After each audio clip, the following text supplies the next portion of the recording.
Good evening and welcome to the first of this week's two Fleece TV shows. A little later than the 7 o'clock that you got used to over the many weeks of Fleece TV, but welcome back. And my phone's telling me that Fleece TV's live, so there you go. I'll turn it off because it's bothering me. So I'm sat here in Lola's chair having a bit of a think. So we're into, I think, day 4 of since opening, and despite the ridiculous weather, we've been quite busy, and I'm quite happy with the way things are going. Lots of interesting things to learn, but it's been good, if not a little tiring on occasion. Tonight we've got, at the end of our show, we've got fantastic mignon music from Lewis, our friend Lewis Jones, who's going to play something for us on his Melodienne. Before that, kicking off our extravaganza this evening, we're indebted to our friend Andrew McDuff, who is the manager of the Theatrebarn here in Bretforton, which is a much, has been in the past, a much closely guarded secret. But nowadays, it was very much hoping to open its doors, but in common with much of theatre and entertainment, sadly is unable so to do. But Andrew has prepared this a very interesting and comprehensive tour of the Theatrebarn, which we're going to go to in just a moment. It is a little quiet, so you might want to turn up your set, adjust your set. But it's something we've been waiting for some time, and we're very grateful to Andrew for sending it through. Here's Bretforton Theatrebarn.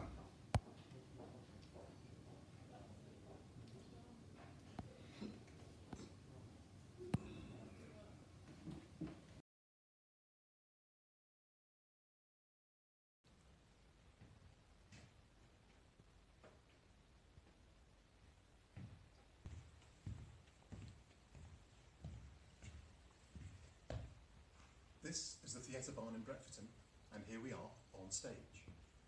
It's not rigged at the moment, there's no masking in place, there's no lanterns rigged, because we're in the COVID lockdown.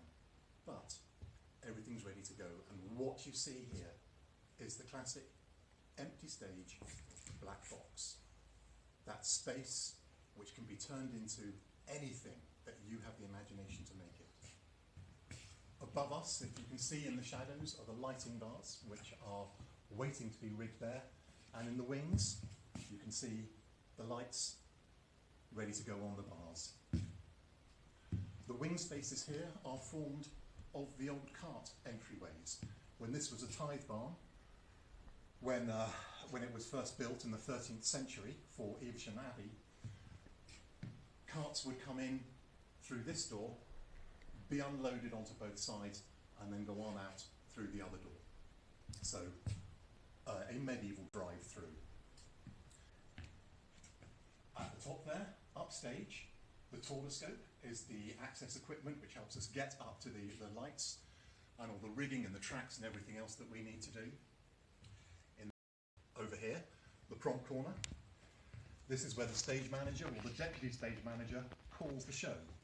That is to say, they are here with a script, with a screen, so they can see everything that's going on stage, and they give the lighting cues, the sound cues, and anything else that needs to happen. Courtesy calls for the actors. The person standing here is in charge of everything that happens backstage. This is called a tormentor. Behind this will be a set of angle flats, masking flats, so that when you're in the auditorium, you can't see through into the wings, and that's not spoiled for you. Those doors there can open to their full height, and that we use for our get-ins. You can park a lorry outside it and get your set into here, set everything up. So, centre stage, middle of the stage. You'll have heard the terms upstage, downstage, stage left, stage right, but what do they mean? The audience is behind me, behind the tabs. So, I am facing upstage. Now, in Renaissance, they discovered that by putting a slope on the stage, they could create a sense of false perspective and make the stage look much deeper than it was, like you were dealing with much greater distances. So they literally built slopes, called a rake, on the stage. And if you're at the top of the slope, you were upstage, and if you're at the bottom of the slope, by the audience, you were downstage. Many theatres in the country still have raked stages. And when you're touring a play round, you have to compensate for the different rakes on different stages, or the flat stages like we have here. Stage right and stage left comes from the actor's perspective. So when you're standing on stage, looking at the audience, the actor's right is stage right, the actor's left is stage left. And that is what gets confusing about it from the audience point of view, because they're always seeing it from the other way round. Talking of the audience. Hey.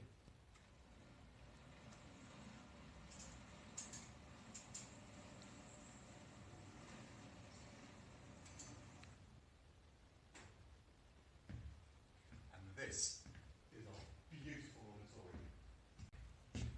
From here you can really appreciate the barn as it would have been all those centuries ago when it was first built around 1260.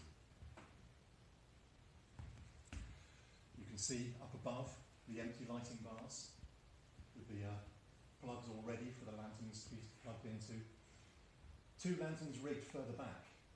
They are there specifically to light the curtains before the show, in the interval and after the show, so that it just looks, they're known as tab warmers, and so that it looks warm and inviting for the audience as they're waiting when there's nothing happening on stage.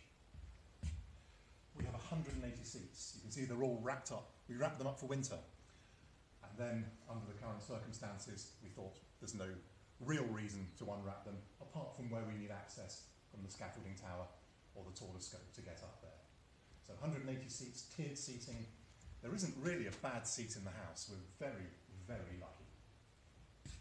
I'm standing here on what's called the forestage, or the apron, which is the bit of the stage in front of the curtains. We have a very deep forestage here. The stage obviously being painted black, and here we have the natural wood of the rail, which shows the performers where the floor is, so that when the lights are in their eyes, even at that point, they can know where the front of the stage is, and we can avoid accidents. We also have a little LED light just down there in the centre, which, when the stage goes into blackout, still shows people where the front of the stage is, without it being strong enough for the audience to even be aware of it. At the back of the auditorium there, you see those 3 windows, and that is the control box. So that's where the sound and the lighting are controlled from for every performance. Normally, 1 or 2 people sat up there throughout the show in constant communication with the stage manager and also with the front of house manager, so that everything is coordinated from the dressing rooms through to the bar, where the audience are, where the actors are, making sure that everything happens smoothly. I started my career as a stage manager, so I saw everything from the wings, from backstage. And then I became a house manager, so I saw everything around the corners of the doors or on the screens front of house. But now, I'm the general manager here at the Theatrebarn. Now I get to sit in the auditorium with the audience. So, like every other theatre in the country, we're currently closed because of the COVID-19 lockdown. Social distancing in a theatre is very difficult to give a quality experience. But we're using the time to improve our facilities, to maintain all our equipment, and to make sure that we're really ready for when everything opens up again. We're already planning spring 2021, and we'll be here ready for you to join us and have a fantastic Theatrebarn experience in Bretforton. We look forward to seeing you.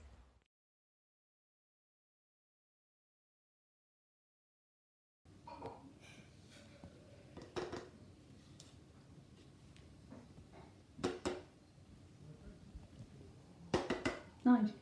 Oh, I'm just, hello. I'm just fascinated by watching Andrew there that I lost track of time. I love that Theatrebarn. But did you know that my good friend Tony Shillham tells me that it was a garage back in the day, and it was a working there, mending cars and tractors and stuff in there many moons ago before it got converted to a Theatrebarn. Which brings me on to a bit of a chat I had earlier. I'm very pleased to welcome back today our Wednesday club. This bunch of reprobates come every Wednesday, or did come every Wednesday, and returned to have a few beverages and chew the fat a little, have a little conversation. And today we got on to the unlikely subject of the workshops and shops of Bretforton. Who'd have thought it?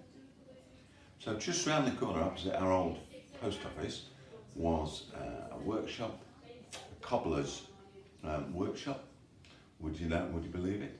And the shop that is now the Ark, the antique place, was, prior to that, was a fruit and veg shop, and prior to that was a saddler's. So there you go. We also had a forge, and we also had, very interestingly, a shop at the other end of the village that was also a fish and chip shop. So daytime shop and then nighttime fish and chip shop. Now let me refer to my notes just briefly because I don't want to miss anything off. There was a sweet shop the Dowswells ran, and then a cottage in this square which will remain nameless, was for a number of years in the 1970s a brothel. So there you go. So lots of things. Just down this very aisle down here in Bird Lane, at the bottom there was a garage, or another garage. So lots of stuff going on there. But reminded me of a couple of stories about, there was a shop in Badsey which was run by a blind man, and the more unscrupulous customers would turn up with a pin on the end of a cane and basically steal cigarettes with their cane from behind him because he never saw them because he was a blind man. Nice people, but there you go. It also reminded me of a chap called Bonnie Ballard who used to be a regular here. Unfortunately, he lost a leg and then he subsequently passed away. He used to sit there, go to sleep in the pub. I had the privilege, of carrying a quarter of the coffin for his funeral. And Billy Bird, who we may have mentioned, who was about 4 inches taller than me, was opposite me. And I had the light side with the no leg, and he had the heavy side with the leg. And he was basically carrying it, no problem, and I had to stick my shoulder up like that to try and pretend that I was actually putting some work in.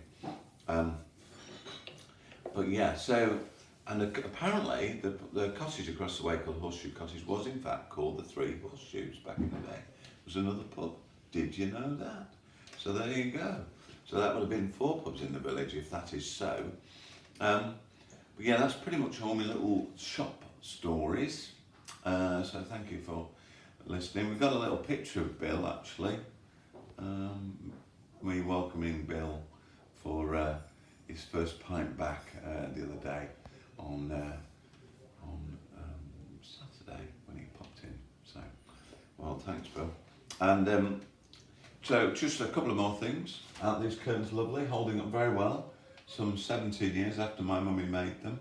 They've been washed beautifully clean and perfectly in order, although they need some new curtain rings, I know. There we are.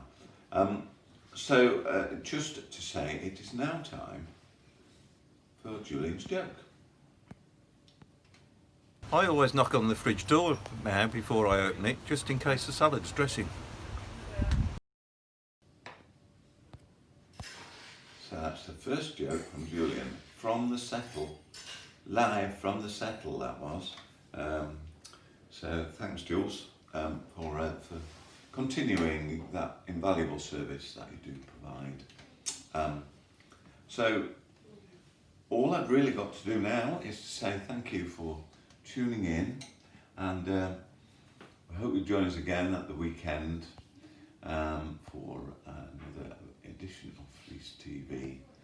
But our friend Lewis Jones was kind enough to send us another tune played on his melodeon of Swedish origin. So